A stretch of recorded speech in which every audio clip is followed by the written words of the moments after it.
remarqué des « je ne pourrai jamais m'en remettre ». Elles chialaient un bon coup, et la semaine suivante, elles oubliaient tout en craquant pour les yeux d'un autre. Ouais, je trouvais ça pathétique. « Voilà », s'exclama mon père en serrant le frein à main. « On y est. » Je grimaçai et détachai ma ceinture.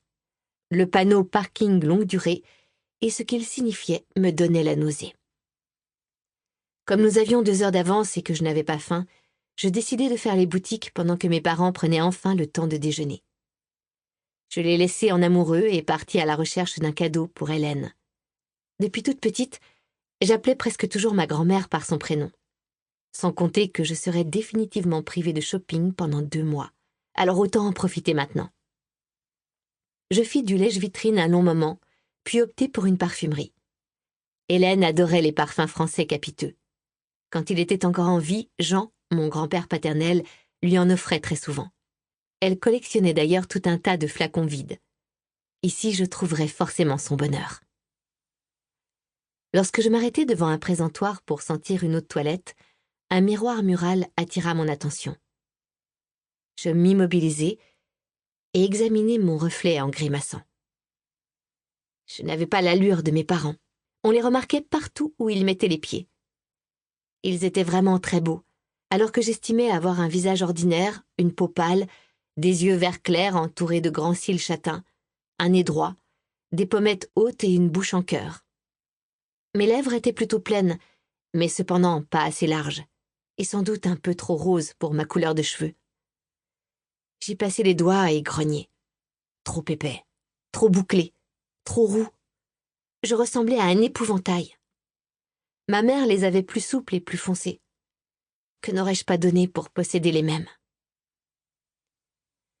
On fait avec ce qu'on a, avait pour habitude de dire Hélène. Certes, ce qui ne m'empêchait pas de désirer tout autre chose. Je soupirai, haussai les épaules et m'appliquai à choisir un parfum. Je le payai, attendis qu'on l'emballe et me dirigeai vers le hall principal. J'avais encore une bonne heure devant moi. Alors je fis un arrêt au kiosque à journaux et achetai une de ces revues People complètement inutiles. J'avais repéré une petite brasserie avec des banquettes en cuir qui paraissaient bien confortables. Je feuilletterai mon magazine là-bas.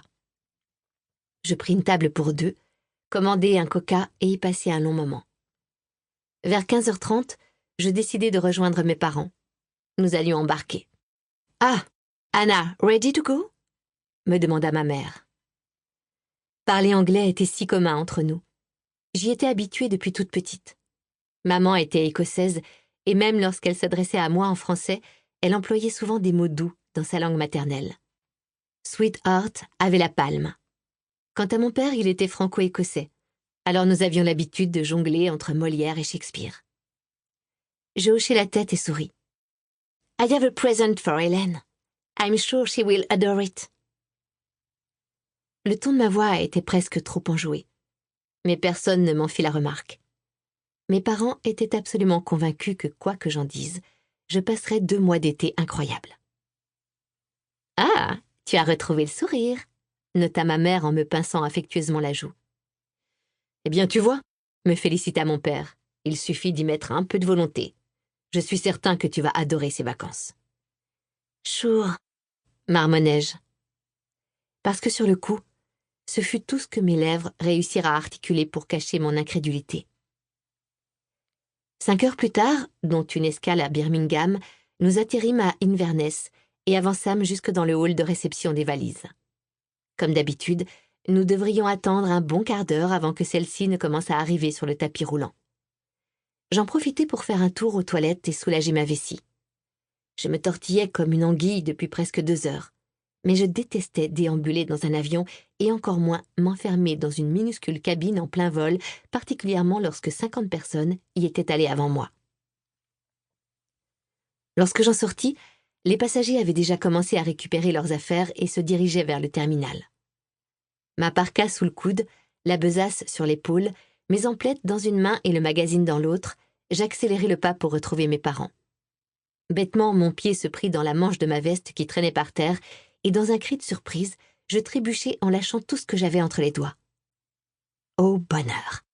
Alors que je voyais déjà s'écraser le flacon de parfum. Pour continuer à écouter ce livre audio gratuitement, cliquez sur le lien dans la description et vous pourrez l'écouter en entier sans frais grâce à l'essai de 30 jours d'Audible.